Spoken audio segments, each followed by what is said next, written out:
어제도 이제 어느 분이 이직하셔가지고 이제 환송회를 했거든요. 근데 거기서 이제 그 알바할 분이 이렇게 오더니 혹시 다들 변호사님이시냐고 다들 로스쿨 준비하고 있는 중이라고 막 이렇게 하시더라고요. 유쾌, 상쾌, 통쾌한 쾌변호사와 함께하는 시원한 법률 나들이.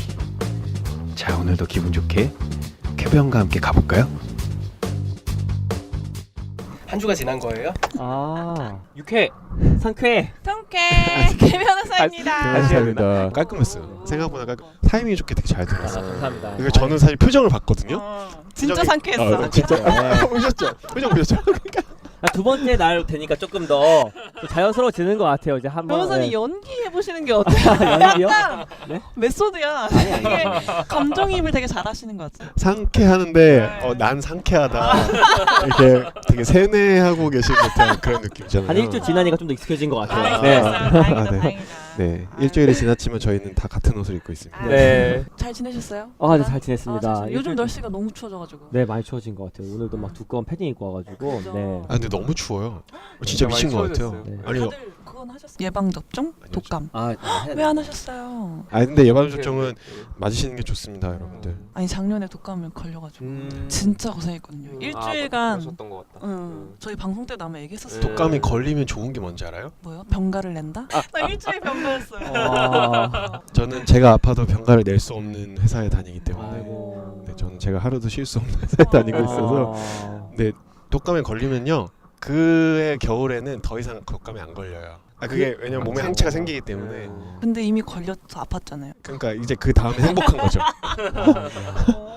너무 긍정적인 생각이었어. 깜짝 놀랐어. 근데 진짜 아프더라고요. 나 깜짝 놀라서. 이게 근육통이 오잖아요. 딴 몸이 거보다. 막 때리는 것처럼 아, 아파요. 그게 그 신종플루 계열이 이미 약간 퍼졌나 봐요. 예전에는 독감 걸려도 근육통이 심하지 않았는데 우리 신종플루 그 대표적인 증상 중에 하나가 근육통 막 이런 거 있는데 이게 들어보시지 않았어요? 근데 뭔가 약간 독감에 걸리면 이제 무조건 근육통부터 오는 것 같아요. 늙어서 너무 아파가지고. 그래서 요즘에는 독감 걸리면 타미플루 드시는 분들이 많더라고요. 타미플루가 되게 약이 홍보가 많이 돼가지고 네, 예방 접종은 네, 맞으시는 게 좋죠. 빨리 해야겠다. 황관이 지금 혼자서 뭐 독감까지. 건강에 네. 부쩍 관심이 생기셔가지고 네, 그러네. 그게 아니라 애들이 두려워서 아. 꼬마들이 두려워가지고. 예. 격리 당하시잖아요. 그러니까 애 키우는 집에서 감기 걸리면 격리를 당한다 그러더라고요. 그래서 일부러 아니 통쾌하게 웃으시는데. 나 상상하면서 좀 행복했어. 저희 지켜드려야 되니까 네네네. 빨리 오늘 주제로 넘어갈게요. 네. 아시죠? 네네. 저희 1부 때 로스쿨이란 뭔가 학토릿, 네. 우리가- 로스쿨 씨의 기본이 뭔지에 그죠? 대해서 학토릿, 얘기가 나왔죠. 학점, 네. 토익, 그다음에 리트. 리트. 그리고 학점 토익은 이미 정해진 거니까 뭐 어쩔 수 없다면 우리는 리트를 리트에 잘 봐야 한다. 잘 봐야 된다. 네, 맞습니다. 근데 리트는 첨부소리. 정설인데 점수를 올리기 위해서는 환골 탈퇴. 그렇죠.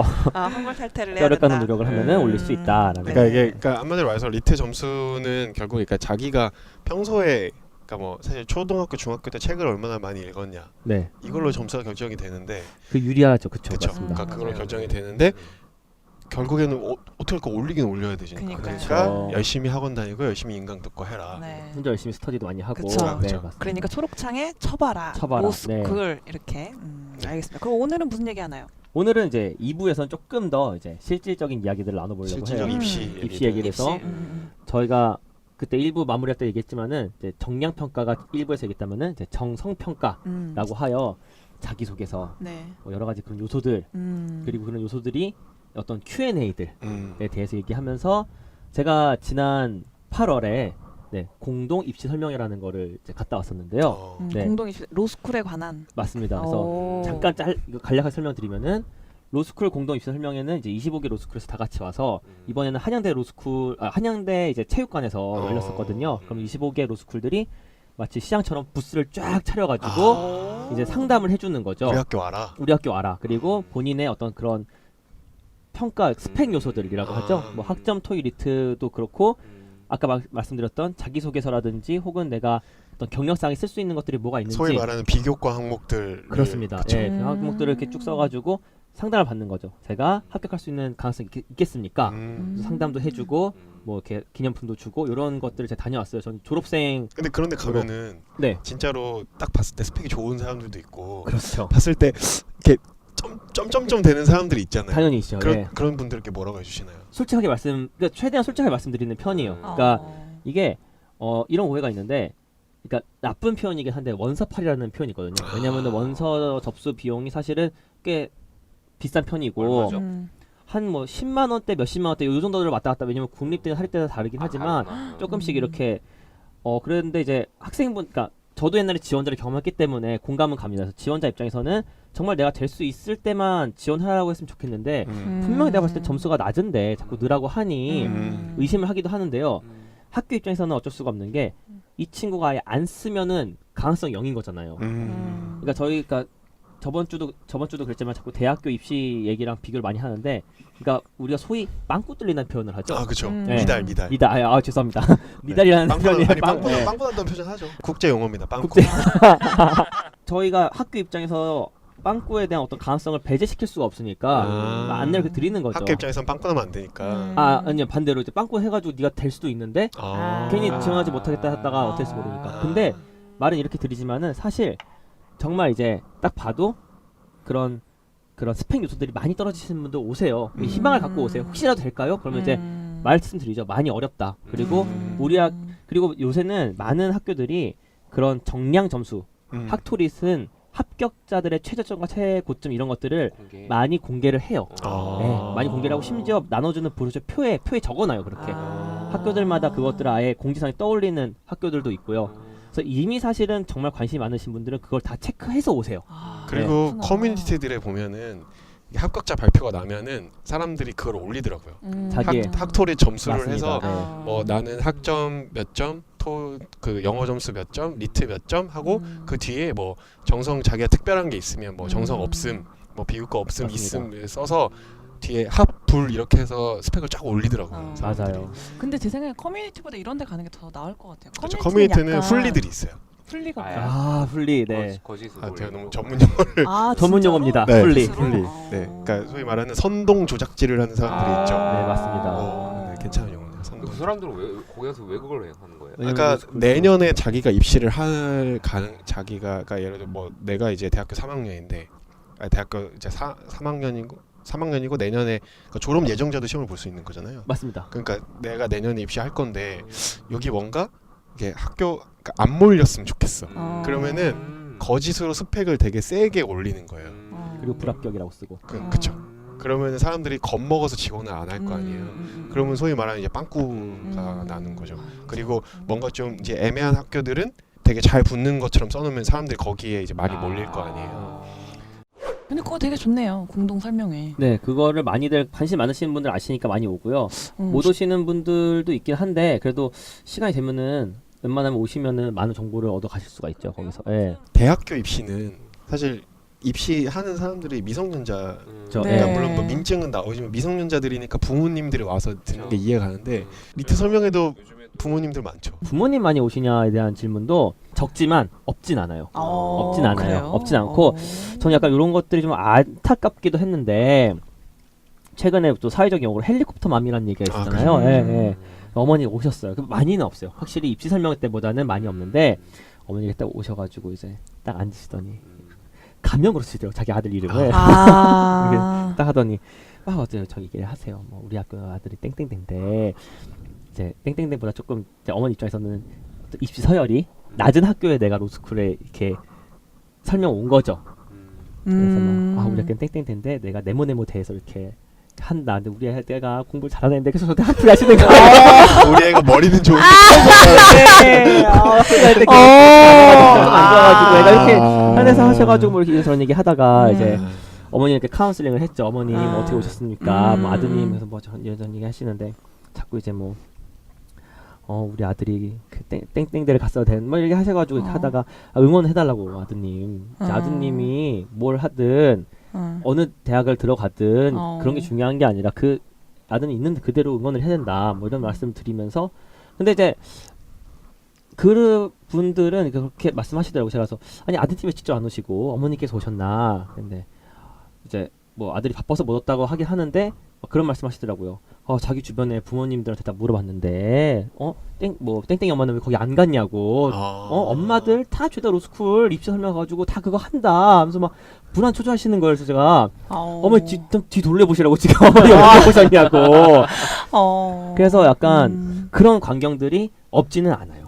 네, 아직도. 왜냐면 사실 어머님은 이제 고3 수험생 부모님 역할을 2번 하시는 거죠. 그러네요. 저희 사실은 로스쿨 입시에서도 로스쿨 입시라면 20대 중후반에 자녀들을 가진 부모님이시고 본인들도 20대 중후반일 텐데도 그런 광경들이 많지는 않지만 아직도 있는 것 같아서 제가 이걸 왜 좀 이렇게 열을 올리면서 얘기를 하냐면은 오히려 옛날에는 안 그랬던 것 같아요. 옛날에는 그냥 정말 그냥 성인이 취직하는 느낌으로 로스쿨 많이 갔는데 최근에는 이제 로스쿨 경쟁이 과열되고 뭐 취직이 어렵고 아까 말했던 헬리콥터 맘 같은 문제들이 계속 존재하고 있고 요즘 그 입시 연령이 계속 어려지잖아요. 어려지고 그러니까 있죠. 요즘에는 맞습니다. 예. 남자들도 아예 법무관 갈 생각으로 군대 안 가고. 군대 안 가고 로스쿨 입시 준비해서 그러니까 뭐 예전에는 이제 뭐 여성분들은 이제 군대가 해결되니까 뭐 20대 중반이 많고 남자들은 군대 갔다 와서 졸업하면 중후반 네. 되니까 이렇게 되는데 요즘에는 다 어려져서 남자건 여자건 다 이렇게 20대 중반 좀 많죠. 중반 네, 맞아요.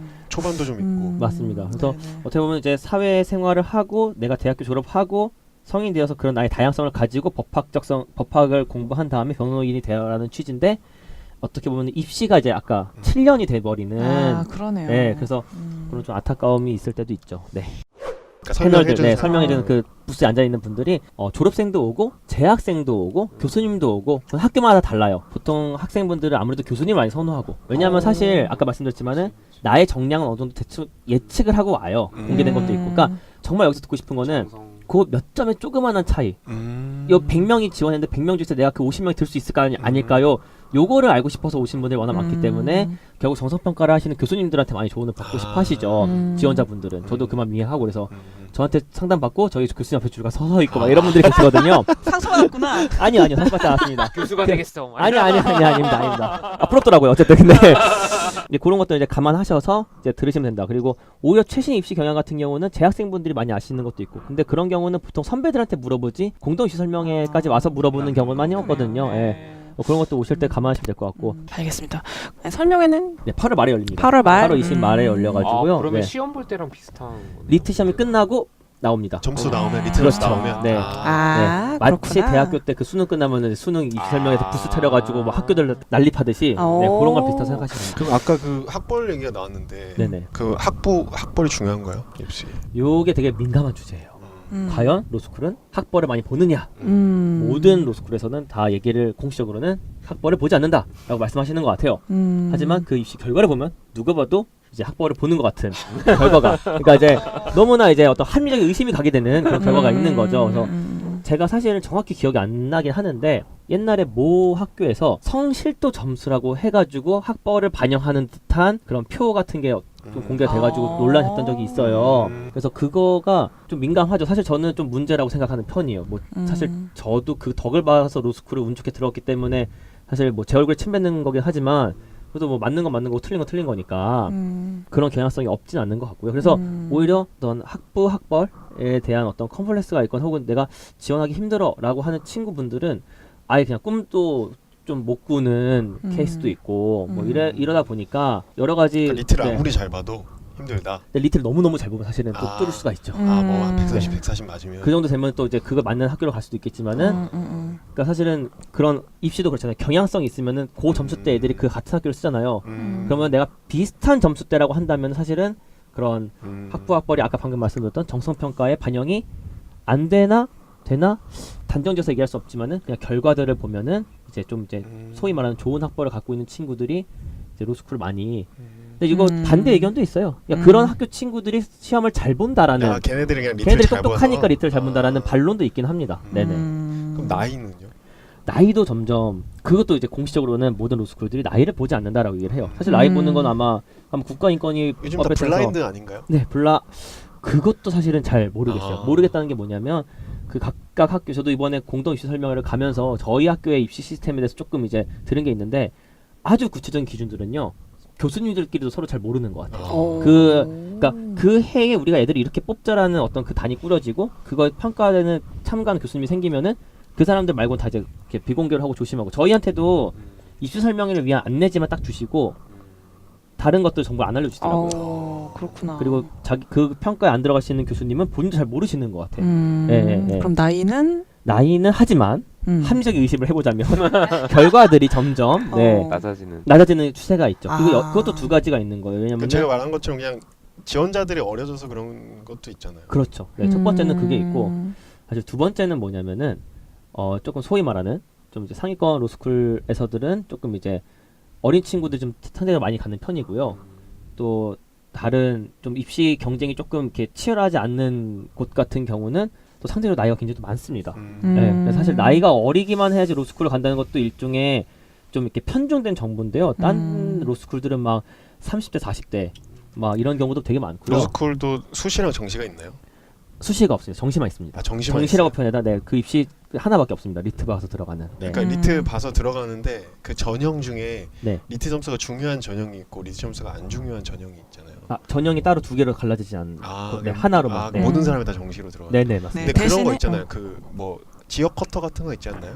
그 사회적 균형 커터는 있어요. 그렇죠. 그러니까 뭐 지역에 있는 로스쿨들은 지역 출신들을 많이 뽑고 뭐 이런 거 있다고 들었는데. 아 맞습니다. 그것도 있어요. 지역 커터도 있고 또 학부 커터도 있고 무슨 얘기냐면 이제 우리 학교 출신 애들은 자교 출신을 몇 명까지 뽑는다. 네 제한하고. 특히 뭐 서울대가 그런 거 제한 좀 많이 하고. 네 서울대가 제한을 이제 100명까지만 뽑기로 제한하고 있고. 정원이 몇 명이에요? 150명이요. 아 그럼 네. 3분의 2. 네 그러면 이제 서울대 로스쿨은 보통 많은 경우에 100명이 다 이제 서울대 자교 출신들이 가시고 나머지가 50명이 이제 이런 데이터도 사실 다 공개가 돼요. 네, 입시 결과 이런 것들도 뭐 학과별로 이런 걸로 다 공개가 돼가지고 서울대가 좀 약간 지금은 이제 국립이 아니지만 독립범이지만 서울대가 특히 그런 쿼터 같은 거에 되게 잘 지키고 되게 민감하고 네, 상대적으로 그쵸? 연대가 그런 거에 대해서 좀 되게 자유롭고 연대가 자기 출신들 잘 챙기기로 약간 유명하고 약간 그래가지고. 근데 이거는 약간 각 학교의 입시 요강을 다 봐야 되는 것 같아요. 개별적으로 그렇죠. 너무 맞아요. 달라요. 워낙 케바케. 네, 이게 네, 아까 말씀하신 학점, 토익, 뭐 리트 이것도 그 반영하는 비율도 학교마다도 다 다르고 맞아요. 각 학교에 그걸 좀 보셔야 돼요. 자기소개서는 어떻게? 자기소개서 정성평가라는 게 애매한 것 같아요. 이것도 아까 이제 김 변님 말씀해 주셨던 것처럼 학교마다 반영하는 비율이 다 다르고 그래서 잘 봐야 되고 그래서 전략적으로 내가 정량 점수가 부족하면 자기소개서 좀 많이 보는 학교를 지원할 수도 있고 자기소개서 그러니까 내가 정량 점수가 좋은데 자기소개서 쓸 게 별로 없다 하면은 정량을 좀 많이 보는 학교를 그 비율이 공개가 되나요? 공개 다 됩니다. 네, 그 입시 정보할 때 다 돼서요. 요강에 다 나오죠. 네, 아 그러면 입시 설명회를 가서 그 요강들만 받아와도 도움이 되겠네요. 도움이 되죠. 근데 보통 그런 인터넷에 있으니까는 이제 그걸로만 퉁치는 친구들은 뭐 굳이 안 가도 된다고 하는 경우도 있고 자기소개서를 어떻게 평가하냐는 솔직히 다 비공개예요. 아까 말씀드렸지만 교수님들조차도 본인이 그 해에 그 입시를 들어가지 않으면 본인들도 모르시는 경우도 있고 철저하게 비밀이고 하는 부분이 있는데 그냥 뭐 선배로서 내지는 뭐 입시 설명회 갔던 입장으로서는 자기소개서는 가장 설득력 있게 쓰는 게 가장 그냥 맞는 것 같아요. 왜냐면은 그게 사실 소설은 아니니까. 그러니까 내가 뭐 감정 자소설이라고 하네요. 자소설이죠. 자소설인데 이제 그게 어떤 감성을 건드리는 소설은 아니니까 내가 여기서 얼마큼 탁월하게 그리고 다른 사람들과 차별성 있는 인재다라는 것을 잘 설득력 있게 논리적으로 설명을 해야 되는 게 중요한데 이게 되게 웃긴 게 자소서들을 보면은 꼭 있는 거 아닌데 어느 자소서에는 단점 쓰는 칸이 있어요. 많아요. 요새 많이 있어요. 네. 많이 있어요. 근데 그거를 진짜로 단점을 쓰시면 안 돼요. 그러니까 뭐 예를 들어서 맞습니다. 단점을 쓰는 칸에 저는 제가 하고 싶은 것만 하고 제가 관심 있는 거는 좀 등한시하는 경향이 있습니다. 이런 식으로 이렇게 쓰는데 그걸 그렇게 쓰시면 안 되고 예전에는 제가 하고 싶은 거에만 관심을 두는 경향이 있었는데 뭐 요즘에는 뭐 이렇게 한다거나 대신에 개선했다. 개선했다. 아니면 제가 하고 싶은 거는 특히나 깊이 파고들어서 뭔가 성과를 이뤄냈다. 이런 식으로 해야 되지. 그러니까 꼭 고직원들은 단점을 쓰시면 안 돼요. 맞습니다. 고직원들 단점을 쓰는 사람들이 진짜 있어요. 네. 저 같은 경우는 근데 저는 자소서를 만약에 쓸 때 제 단점을 쓰긴 써요. 그 대신에 좀 그 애매한 단점을 써. 저는 이렇게 써요. 이렇게 단점인데 사실 이게 이런 측면이다. 저는 제가 너무 예뻐서 단점이에요. 통쾌. 내가 아니라고 못하겠네. 제가 너무 알겠습니다. 예뻐서 주변 친구들 공부를 못해요. 그리고 또 근데 그것도 있지 않아요? 어떤 거요? 그 자소서를 구성하는 자소설? 본심이 나오셨는군요. 그 주제를 네. 뭔가를 하나를 큰 줄기를 잡는데 네네 맞습니다. 왜 로스쿨 학교마다 중점되는 분야가 아, 네네. 공식적으로 맞아, 맞아, 있잖아요. 맞아. 사실은 맞아요. 아니긴 내세우는 하지만 분야가 있어요. 그거 위주로 조금 쓰고 그러지 않나요? 그걸 위주로 많이 쓰는 경우도 있는데요. 이것도 제 견해라서 정답은 아니지만은 별로 그게 큰 의미는 없는 것 같아요. 그러니까 무슨 얘기냐면, 그러니까 내가 100 정도의 역량을 낼 수 있는 소재가 있으면 뭐 50밖에 못 쓰는데 이게 학교의 어떤 주제랑 맞아. 그건 저는 그냥 100 쓰는 게 맞다고 생각해요. 아. 예, 예, 예. 그리고 교수님도 그렇게 크게 안 저기 하시고, 그리고 교수님들도 대충 이제 친구들이 어떤 걸 쓸지 대충 아세요. 왜냐면은 대학교만 졸업하고 왔기 때문에 어떤 그렇게 큰 경험이나 이런 것들이 사실 있기 어렵거든요. 그쵸, 근데 그쵸. 그것도 없는데 뭐 그거를 뭐 학교의 특화별로 맞춰가지고 경험을 쌓기 쉽지 않잖아요. 그러니까 그것보다는 정말 자기를 잘 드러낼 수 있는 큰 줄기를. 그래서 저는 만약에 이걸 들으시는 로스쿨 입시생들이 계시다면은 전 입시 설명회 올 때도 많이 얘기했는데 좀 고민을 할 필요가 있는 것 같아요. 그러니까 왜냐면은 요새 대학교 입시는 어떤지 모르겠지만은 좀 이렇게 자기소개서를 쓸 때 정말 자기의 어떤 인생이나 어떤 하나의 큰 스토리를 설득력 있게 설명할 수 있는 것들이 하나 필요하죠. 그런 여러 가지 글감들을 자기 인생에서 많이 찾아야 되고 동아리 활동이 됐든 법학 활동이 됐든 이런 것들을 좀 찾을 필요가 있는 거죠. 왜냐면 그런 고민이 없으시고 아까 말씀드렸던 것처럼 그냥 그냥 나 입시만 7년째 이신 분들은 공부만 열심히 하고 그런 고민들이 없이 저 취직이랑 여러 가지 중에 하나냐 로스쿨 왔어요. 이런 분들이 많거든요. 그분들을 제가 비난하는 게 아니라 그건 어쩔 수 없는 사회적 구조긴 한데 그래도 내가 합격률 높이려면 한번 내 인생을 고민할 필요는 있겠다 정도입니다. 네. 그러면 뭐 학원 다니고 뭐 첨삭 받고 이런 게 도움이 되나요? 아 이것도 예민한 얘긴데. 아 첨삭 자소 첨삭 해주나요? 로스쿨 생들 있잖아요. 로스쿨 재학생들의 쏠쏠한 아르바이트 같은 거예요. 그래서 학원이랑 자소 그쵸? 맞습니다. 예 맞아요. 예, 말씀해 주신 대로 그러니까 저는 꼭 학원을 이용하라는 걸 떠나서 그거 이제 본인 선택이긴 하지만 최대한 많은 첨삭을 받아보는 건 좀 좋은 것 같아요. 물론 이제 교수님들의 첨삭을 받아보는 게 제일 좋긴 하겠지만 자기소개서라는 게 결국에는 누가 읽을지 모르는 글에 대해서 맞아요. 내가 얼마큼 나를 설득력 있게 어필하느냐가 중요한 건데 그러니까 누가 됐든 제3자한테 내 자기소개서를 보여주는 것만으로도 의미가 있다. 많은 의미가 있죠. 왜냐하면은 저도 놀랐던 게 뭐냐면 저는 좀 많이 보여주는 편이거든요. 근데 생각보다 많은 그러니까 난 자신 케이스에 있으니까. 그렇죠. 뭐 제 스토리는 뭐 실제로 자기소개서나 뭔가 지원서를 되게 잘 쓰는 능력이 있으신 걸로 알고 있어요. 오늘 말씀하시는 거 보니까 언변 능력이 되게 맞아요, 좋으시네요. 맞아요. 아무튼 그래가지고 저희는 할 만큼 했습니다. 제3자한테 보여주는 게 그렇게 많이 도움이 되는 것 같아요. 근데 이제 얘기하는 게 이게 김 변님, 황 변님 이렇게 공두리님은 다 동감하시는데 의외로 생각보다 자기소개서 안 보여주는 경우가 많아요. 맞아요. 부끄러워하고 부끄러워서. 내밀한 얘기일 수도 있고. 그렇죠. 그게 약간 맞아 좀 그래. 아 내가 짠해서 썼는데 맞아. 내가 써도 이거 이상한 거야. 오그로글 하잖아요. 부끄럽잖아. 내가 소설을 써놨는데. 그런 케이스일수록 더 보여주는 게 좀 많이 필요한 것 같아요. 오히려 자신 있는 그래야- 사람은 그냥 뭐 알아서 해라 할 텐데 이거 좀 너무 소설 같다. 약간 이런 네. 평가 내가 피드백도 티나는 받을 거. 수 있고. 자기소개서도 그래서 저는 이렇게 좀 길게 얘기했던 게 생각보다 자기소개서의 영향이 좀 커요. 그리고 아까 말씀드린 것처럼 우리가 1부에서 저번 주에 1부에서 다뤘던 거는 비슷비슷하거든요. 그럼 결국에 거기서 뒤집을 수 있는 게 자기소개서나 면접 같은 건데 네. 그게 생각보다 뒤집을 만큼 또 요소를 영향을 끼친 학교들도 있기 때문에 꼭 잘 챙겼으면 좋겠고 그리고 마지막으로 요새는 법학 적성이래 가지고 뭔가 이렇게 법학 스펙이라고 해가지고 법학 과목을 미리 듣고 온 친구들 아니면 동아리 활동을 해도 법학이랑 관련된 활동을 찾는 친구들이 점점 많이 늘어나고 있어요. 물론 그게 입시에 결정적 영향을 주지 않지만 저희 이번에 공개된 이거는 뭐 말을 하라고 하셨으니까 성균관대에서 또 이번에 입시 설명할 때 그런 것들이 있으면 어쨌든 가점은 된다 라고 라고 얘기할 정도. 그러니까 그게 안 막 하는 거보단 낫다. 그렇죠. 그러니까 좀 내가 아직 학교를 다니고 있는 와중인데 내가 좀 어려서부터 로스쿨 준비하고 싶다 한다면은 본인 로스쿨 관심이 있으니까 법 관련된 어떤 과목들 뭐 활동들 같은 거를 한번 찾아보면서 준비하시는 것도 좋을 것 같아요. 네. 알겠습니다. 자 그러면은 오늘은 자기소개서 얘기 많이 들어봤고요. 그죠? 네네. 너무 알찬 시간이었어요. 진짜로. 아유, 네. 근데 더 얘기해야 될 것 같아 제 생각에는 면접 얘기도 우리 해야 되잖아요. 그러니까 면접 얘기도 해야 되고 면접이 또 중요하지 않아요? 그리고 또 이제 로스쿨 들어가고 나서도 그죠? 네네네. 그 이제 생활 3년간 맞아요. 또 해야 그렇죠. 되는 얘기죠. 그거를 우리 3부에 또 다음 주까지 기다려야 되겠네요. 또 나오셔야 돼요. 참 죄송해요. 너무 기대됩니다. 네. 안녕. 네 안녕. 안녕. 3부에서 만나요. 3부에서 만나요. 오늘 방송 잘 들으셨나요? 가시기 전에 구독, 즐겨찾기, 좋아요, 그리고 하트 잊지 마시고요. 댓글도 좀 남겨주세요. 그럼 다음 시간에도 캐형과 함께하러 와주실 거죠? 아 그리고요, 혹시 사연 보내실 게 있으면 쿨로열빵빵 COOLAWYER00 gmail.com으로 보내주세요.